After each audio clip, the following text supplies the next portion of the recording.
Hello बच्चों, जैसा कि आपको बताया गया है कि वैद्य एजुकेशन चैनल पर आपको प्रीवियस ईयर के क्वेश्चंस मिलेंगे। अब हम वैद्य एजुकेशन चैनल पे क्लास 10th का भी जो previous year question UP board में आए हुए क्वेश्चन है उन सबको सॉल्व कराएंगे, जिसमें सबसे पहला साइंस का सब्जेक्ट और इसमें मैथ भी पढ़ाया जाएगा। साइंस सबसे पहले शुरुआत की जा रही है बच्चों, आपके लिए समझ लीजिए बहुत ही अच्छे क्वेश्चन इसमें मिलेंगे, बहुत ही आए हुए, बिल्कुल जो कि बोर्ड में बिल्कुल फंस जाए एज इट इज क्वेश्चन, ऐसे क्वेश्चन मिलेंगे बच्चों। बहुत ही अच्छे क्वेश्चन मिलेंगे बच्चों, जिसमें सबसे पहले विज्ञान का भौतिक विज्ञान पार्ट आपको कराया जाएगा। इसमें पहले चैप्टर का नाम है बच्चों प्रकाश, परावर्तन तथा अपवर्तन, लाइट रिफ्लेक्शन एंड रिफ्रैक्शन।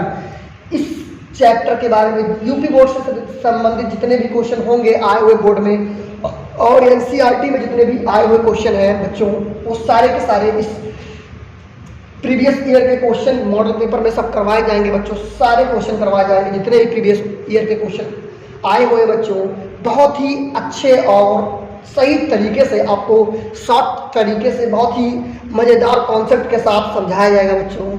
आइए अब हम क्वेश्चन पर चलते हैं बच्चों। चलिए बच्चों, पहला क्वेश्चन देखते हैं। पहले क्वेश्चन में कह रहा है बच्चों, क्वेश्चन कह रहा है पहला बहुविकल्पीय क्वेश्चन है बच्चों। पहला क्वेश्चन कह रहा है निम्न में से कौन सा सही नहीं है। बच्चों क्वेश्चन आपको यहाँ लगा हुआ अच्छी तरीके से मिल जाएगा, आप उसके लिए परेशान नहीं होंगे। मैं यहाँ क्वेश्चन पढ़ रहा हूँ और आंसर बताऊंगा है कि नहीं है। इस तरीके से जो सही विकल्प होगा सारे विकल्प को डिराइव करके ही अच्छी तरीके से बताया जाएगा। आप बिल्कुल परेशान नहीं है, अच्छी तरीके से आप आपको ब्लैक बोर्ड ये व्हाइट बोर्ड पर लगा हुआ आपको क्वेश्चन अच्छी तरीके से मिल जाएगा। उसके लिए आप बिल्कुल बेफिक्र रहिए बच्चों।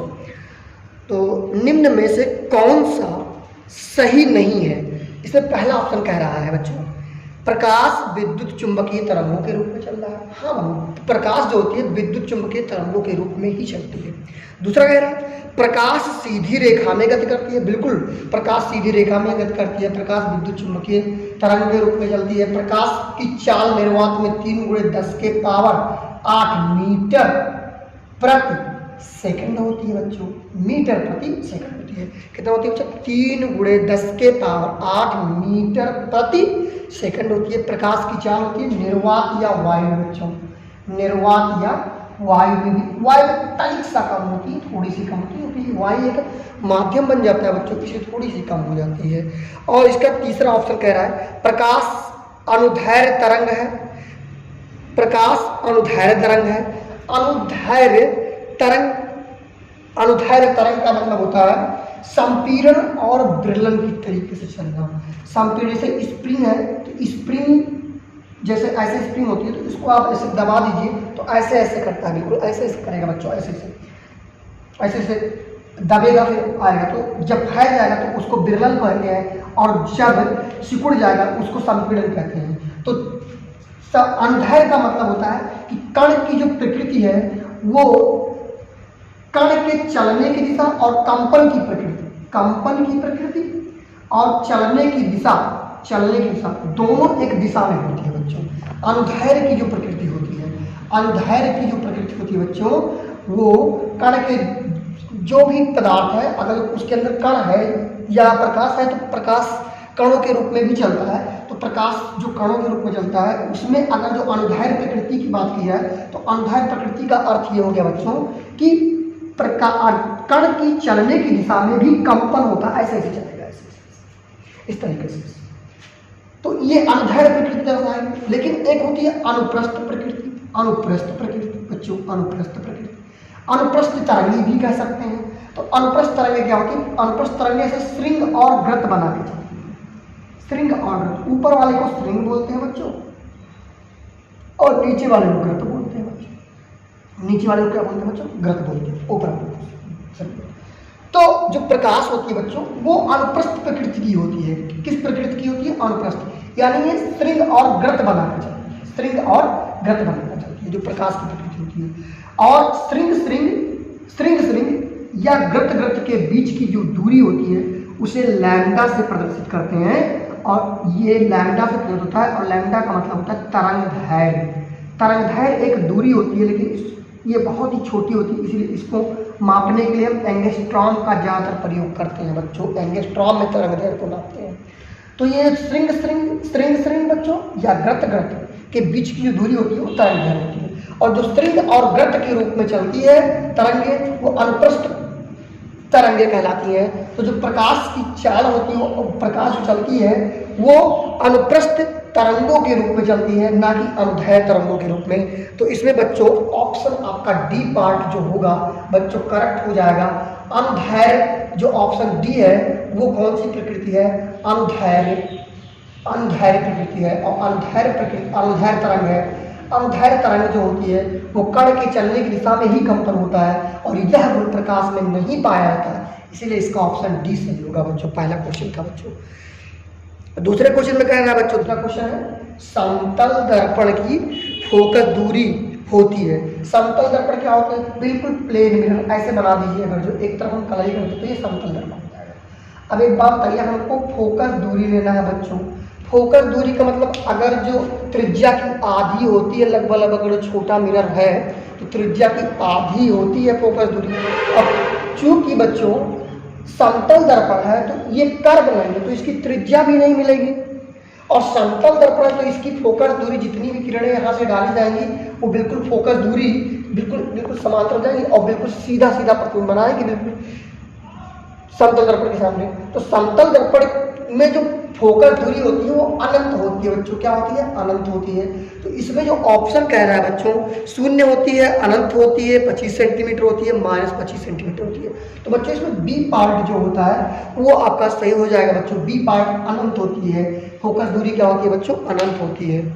अब बच्चों तीसरा क्वेश्चन देखते हैं। तीसरा क्वेश्चन कह रहा है समतल दर्पण द्वारा निर्मित प्रतिबिंब का आवर्धन होता है। समतल दर्पण द्वारा, समतल, तीसरा क्वेश्चन कह रहा है बच्चों, तीसरा क्वेश्चन कह रहा है समतल दर्पण द्वारा प्रतिबिंब का आवर्धन होता है। समतल दर्पण, देखिए बच्चों जब हम समतल दर्पण बना लेते हैं तो अगर जो हम इस समतल दर्पण में प्रतिबिंब देखें या अपना चेहरा या समतल दर्पण में देखते हैं तो जितनी लंबाई हमारी होती है उतनी ही लंबाई प्रतिबिंब की होती है।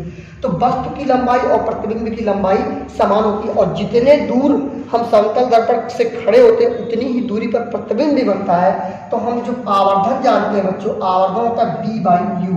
समतल दर्पण की स्थिति में b/u होता है और ये दोनों आपस में बराबर होती है बच्चों, तो b = u भी कह सकते हैं। तो u से u कैंसिल आउट हो जाएगा बच्चों, तो 1 हो जाएगी। तो इसका जो आवर्धन हो जाएगा बच्चों वो 1 हो जाएगा। तो option A is correct part बच्चों, option A is correct part तीसरे का।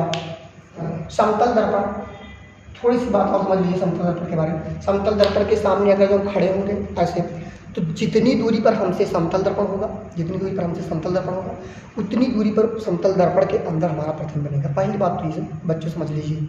दूसरी बात यह है कि अगर जो समतल दर्पण में जितनी हाइट हमारी है, जितनी ऊंचाई हमारी है, अगर जो मेरे सामने समतल दर्पण रखा हुआ है तो जितनी हाइट मेरी है, मेरी हाइट एक्चुअली में 5.25 फीट की है, तो उतनी ही हाइट हमको दर्पण में भी दिखाई देगी। जितने लंबे हम हैं उतना ही लंबा आपका प्रतिबिंब बनेगा बच्चों। दूसरी बात ये है अगर उस समतल दर्पण के सामने हम b वेग से जा रहे हैं तेजी से तो हमारा प्रतिबिंब 2b से आएगा, अर्थात हमारा जो 5 मीटर पर सेकंड की तेजी से हम दौड़ रहे हैं उसके सामने तो प्रतिबिंब आता हुआ 10 की स्पीड से जाए, दूना हो जाता है बच्चों।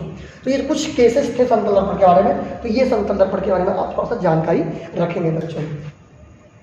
चौथे क्वेश्चन में कह रहा है बच्चों, यदि किसी वस्तु को एक दर्पण के सामने निकट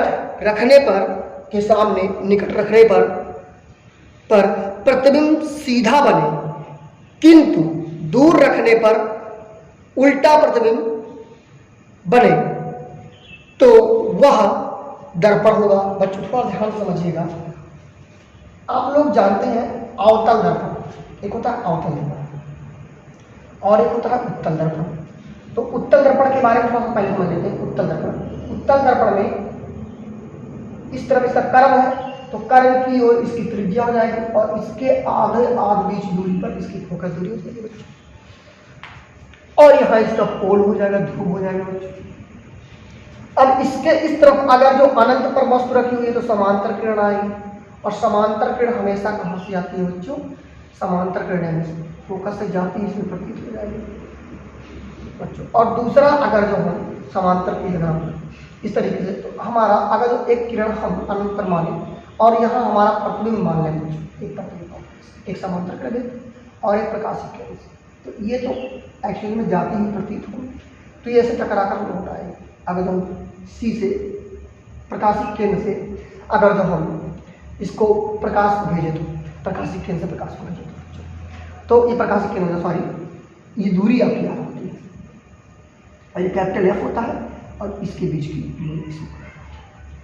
तो हमेशा प्रतिबिंब देखिएगा, हमेशा प्रतिबिंब आपका प्रतिबिंब हमेशा अगर जो पोल और अनंत के बीच में कहीं वस्तु रखी है तो हमेशा प्रतिबिंब एफ और पी के अर्थात ध्रुव और फोकस के बीच में ही बनेगा और ये आभासी होगा बच्चों, क्योंकि देखिएगा यहाँ इस तरफ खाली किया है, अंदर बनेगा तो अंदर जब बनेगा तो बच्चों वो आभासी होगा और ये हमेशा वस्तु से छोटा बनेगा।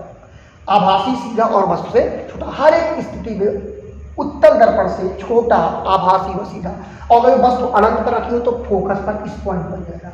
अर्थात उत्तल दर्पण में एक बात ध्यान दीजिए, उत्तल दर्पण में बच्चों ध्रुव और फोकस दूरी के बीच में ही प्रतिबिंब बनता है या फोकस पर बनता है, आभासी सीधा बनता है।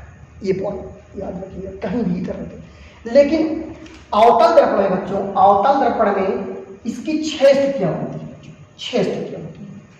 अगर जो यहाँ पोल है, यहाँ आपका फोकस है और यहाँ आपका वक्रता केंद्र है, तो इसको एक एक स्थिति पर हम रखते जाते हैं, एक एक स्थिति पर रखते जाते हैं। तो इसमें अगर हम वस्तु को अनंत पर रख दें, वस्तु को अनंत और वक्रता केंद्र के बीच में रख दें, वस्तु को वक्रता केंद्र पर रख दें, वस्तु को वक्रता केंद्र और फोकस के बीच में रख दें, तब प्रतिबिंब कहाँ बनेगा। वस्तु को फोकस पर रख दें तब प्रतिबिंब कहाँ बनेगा, और वस्तु को ध्रुव और फोकस के बीच में कहीं रख बच्चों तब प्रतिबिंब कहाँ बनेगा। तो इसके लिए मैं 5 स्थिति ऐसी होती है, यहाँ तक की स्थिति, यहाँ से लेकर यहाँ तक की स्थिति 5 स्थिति। उसके लिए मैं शॉर्ट ट्रिक बता रहा हूँ आपको, एक शॉर्ट ट्रिक समझिएगा। पहले हम लिखते हैं आई एल, सॉरी पहले लिखते हैं क्या बच्चों, आई डबल ट्रिपल सी और डबल एफ, और इसी को पुनः पलट लेते हैं, डबल एफ ट्रिपल सी और डबल आई, और इसके बाद इसको हम घेर लेते हैं बच्चों। पहले सिंगल घेरते हैं बच्चों, ध्यान से देखिएगा, पहले क्या करते हैं सिंगल घेरते हैं, फिर इसके आगे क्या करते हैं बच्चों डबल घेरते हैं। पकड़े रहिए पॉइंट को, भागने ना पॉइंट नहीं तो गड़बड़ा जाएगा, बिल्कुल गड़बड़ हो जाएगा तो आप समझ लीजिए माहौल गड़बड़ हो जाएगा। और इसके बाद में फिर सिंगल डबल सिंगल, फिर डबल सिंगल से स्टार्ट करेंगे, डबल सिंगल फिर लास्ट में सिंगल, इस तरीके से देखिए। और इसको हम बताते हैं बच्चों वस्तु की स्थिति। मैं 5 केस बता रहा हूँ, first case, second case, third case, fourth case और फिफ्थ केस। ये वस्तु की स्थिति है और ये आपके बच्चों प्रतिबिंब की स्थिति है। किसकी स्थिति है बच्चों, प्रतिबिंब की स्थिति है, प्रतिबिंब की स्थिति है। प्रतिबिंब हमेशा याद रखिएगा बच्चों, प्रतिबिंब हमेशा इन 6 स्थिति में, सॉरी 5 स्थिति में वास्तविक और उल्टा, बड़ा छोटा हम आपको ट्रिक से बताएंगे, बड़ा छोटा कैसे आप समझ पाएंगे उसको हम ट्रिक से बताएंगे। ये भी ट्रिक ही है, छोटा सा ट्रिक समझिएगा, ट्रिक है समझ लीजिए बच्चों, ध्यान समझिएगा। आई का मतलब क्या है बच्चों, थोड़ा समझिए। आई का मतलब यहां हम मानते हैं अनंत, और एफ सी का मतलब है बच्चों वक्रता केंद्र। अनंत को इन्फिनिटी बोलते हैं, अंग्रेजी वाले बच्चे अगर सीबीएसई बोर्ड वाले भी पढ़ रहे हैं तो आई अनंत को इन्फिनिटी बोलते हैं, वक्रता केंद्र को सेंटर कर्वेचर ऑफ सेंटर बोलते हैं, और एफ है फोकस, फोकस है क्या है फोकस। तो सीबीएसई बोर्ड में फिलहाल फोकस को फोकस बोलेंगे, ठीक है, या फोकल बोल देते हैं। जब वस्तु को हम अनंत पर रखेंगे कहीं दूर कहीं दूर, तो इसका प्रतिबिंब जब स्ट्रक्चर बनाएंगे, आप थोड़ा सा किताब का अगर अध्ययन करना चाहेंगे तो कर लीजिए, नहीं दिक्कत नहीं है, यही याद कर लेंगे तो आपका क्लियर हो जाएगा। जैसे क्वेश्चन बनता है वो बता देगा। वस्तु को अनंत पर रखते हैं तो प्रतिबिंब कहाँ बनेगा बच्चों? प्रतिबिंब कहाँ बनेगा? फोकस पे बनेगा। कहाँ बनेगा? फोकस पे बनेगा। याद रखिएगा हमेशा इसी तरफ। इन 5 केसों में हमेशा वास्तविक दर्पण के उस तरफ बनेगा, इस तरफ बनेगा। अवतल दर्पण की बात हो रही है बच्चों। किसकी बात हो रही है? अवतल दर्पण की बात हो रही है बच्चों। अवतल दर्पण की बात हो रही है। कॉनकेव मिरर की बात हो रही है। ये कॉन्वेक्स मिरर है, ये कॉनकेव। अब जब वस्तु को हम अनंत पर रखते हैं तो प्रतिबिंब कहाँ बनेगा बच्चों? फोकस पर बनेगा। कैसा बनेगा? कैसा बनेगा? वास्तविक बनेगा और उल्टा बनेगा बच्चों। कैसा बनेगा? वास्तविक और उल्टा बनेगा। ठीक, लेकिन अब हम बात करते हैं छोटा बनेगा, बड़ा बनेगा, क्या बनेगा? तो अगर ऊपर वाले को वस्तु और नीचे वाले को हम क्या बोलते हैं? प्रतिबिंब। अगर जिसमें अनंत शामिल हो तो वो चीज बड़ी होगी, ये चीज है। तो अनंत तो वस्तु में, तो वस्तु बड़ी होगी, प्रतिबिंब छोटी होगी, बहुत छोटी, क्योंकि फोकस में बनेगी। दूसरा केस, जब वस्तु को अनंत और वक्रता केंद्र, सी का मतलब वक्रता के बीच में रख देंगे, यहाँ और इसके बीच में कहीं यहाँ रख देंगे वस्तु, तब प्रतिबिंब कहाँ बनेगा? फोकस और वक्रता केंद्र, यहाँ से यहाँ के बीच में कहीं भी बन सकता है, कहीं बन सकता है। अच्छा, वस्तु कैसा बनेगा? वस्तु रहेगा बड़ा, क्योंकि इंफिनिटी इसमें वस्तु, और फोकस वक्रता केंद्र के बीच में, वास्तविक और उल्टा। बात क्लियर? जब वस्तु को सेंटर ऑफ कर्वेचर वक्रता केंद्र पर रखें तो वक्रता केंद्र बनेगा। अच्छा, दोनों सेम है, इसीलिए प्रतिबिंब भी क्या होगा? इक्वल होगा, बराबर होगा। इसमें ना तो अनंत नहीं आया ना फोकस है, इसलिए इस केस में बराबर, जितना बड़ा वस्तु होगा उतना ही बड़ा प्रतिबिंब नीचे बन जाएगा, वास्तविक और उल्टा बन जाएगा। अगला केस, चौथा केस है, जब वस्तु वक्रता केंद्र और फोकस के बीच रखा हो, वक्रता केंद्र और फोकस के बीच रखा हो, तो प्रतिबिंब कहाँ बनेगा? वक्रता केंद्र और अनंत के बीच में रखा है।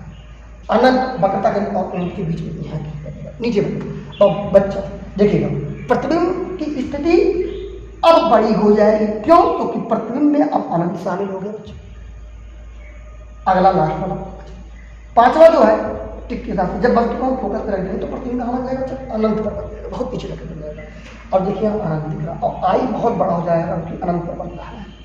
वास्तविक और उल्टा, ये 5 केस जो थे बच्चों, ये ट्रिक बेस पर आपको समझाए गए हैं कि कहाँ वस्तु को रखते हैं तो प्रतिबिंब कहाँ बनता है, वास्तविक और उल्टा। ट्रिकी बेस है, इसको 60 स्क्रीन आप ले सकते हैं बच्चों, उसमें कोई दिक्कत नहीं। अब एक स्थिति, अब बच्चों एक स्थिति और बताते हैं, जब वस्तु को हम यहाँ रखते हैं तो यहाँ से भी किरणें चलेंगी समांतर, एक समांतर किरण, और समांतर किरणें हमेशा कहाँ से होती है? और एक प्रकाशी केंद्र, और यहाँ से टकरा कर नवांतर से जाएगी, प्रकाशी केंद्र चलने की प्रकाशी किरण टकरा कर नवांतर। तो अब बच्चों ये तीर को सीधा निकल जाएगा, देखिए फैलती हुई जा रही है, तो ये कहीं मिल नहीं पाएंगे, इसीलिए इसको आभासी तौर पर पीछे बढ़ाते हैं। और आभासी तौर पर पीछे बढ़ाते हैं तो यहाँ कहीं टकराती है, और यहाँ कहीं टकराती है तो यहाँ इसका प्रतिबिंब बनाते हैं। ये आपका ए बी डैश बन जाता है, ए बी है बस इसका। अब देखिए ये वस्तु छोटा है और प्रतिबिंब बना है, ये स्थिति आप याद रखनी है। जब वस्तु को फोकस और ध्रुव के बीच में रखते हैं तो हमारा स्थिति, पहली स्थिति बनती क्या है? बड़ी बनती है, आभासी बनती है और सीधा बनती है। जब हम कहाँ रखते हैं? अवतल दर्पण में वस्तु को फोकस और ध्रुव के बीच रखते हैं। जब अवतल दर्पण में वस्तु को फोकस और ध्रुव के बीच में रखते हैं तब वह स्थिति आभासी स्थिति होती है और वस्तु से बड़ा प्रतिबिंब बनाती है। तो इसमें कह रहा है कि जब नजदीक रखेंगे तो आभासी सीधा बनेगा, और जब दूर रखेंगे तो उल्टा बन रहा था बच्चों, वास्तविक बन रहा था। तो यही कह रहा था। तो ये कौन सा दर्पण हो जाएगा? अवतल दर्पण। आपका option number is B part is correct हो जाएगा बच्चों, बी पार्ट इज करेक्ट हो जाएगा बच्चों। कौन सा पार्ट करेक्ट हो जाएगा बच्चों? बी पार्ट इज करेक्ट हो जाएगा। 5 क्वेश्चन, 5वां क्वेश्चन हम बताए थे और इसके अंदर इस वीडियो को रोक देंगे बच्चों, क्योंकि 5 क्वेश्चन के बाद अगला जो क्वेश्चन होगा वो आपको दूसरे क्लास में मिलेगा बच्चों, क्योंकि थोड़ा वीडियो बड़ा ना बने और पहला क्लास था, इसीलिए आप लोग बोर ना हो, इसीलिए हम कम क्वेश्चन लिए, थोड़ा इंट्रोडक्शन भी दिए, थोड़ा बेसिक कॉन्सेप्ट और ट्रिक भी आपको मिला। 5वें क्वेश्चन पे आते हैं बच्चों। कह रहा है किसी अवतल दर्पण द्वारा आभासी अवतल दर्पण द्वारा ये सब क्वेश्चन आए हुए बच्चों, सब बोर्ड में आए हुए क्वेश्चन। आभासी शीतल तथा आवर्धित प्रतिबिंब बनता है। वस्तु की स्थिति अभी जस्ट बताया हमको, आभासी अवतल दर्पण में आभासी बनाना है तो कहाँ रखना है बच्चों, जल्दी से बता दीजिए। फोकस और ध्रुव के बीच में रखना है। तो फोकस और ध्रुव कहाँ है, फोकस और ध्रुव के बीच में option number is A part, ध्रुव और फोकस के बीच में, ध्रुव और फोकस के बीच में। ये आपका ऑप्शन नंबर इस करेक्ट पार्ट हो जाएगा बच्चों। आपको इस सीरीज में सारे क्वेश्चन फिजिक्स के कराए जाएंगे, ट्रिकी बेस पे कराए जाएंगे, और आप अगर इसको दोहरा लेते हैं बच्चों तो आपके लिए बहुत ही बेनिफिट होगा, बहुत ही अच्छा होगा, और आप अच्छे से अच्छा नंबर बोर्ड में प्राप्त कर सकते हैं। जय हिंद, जय भारत।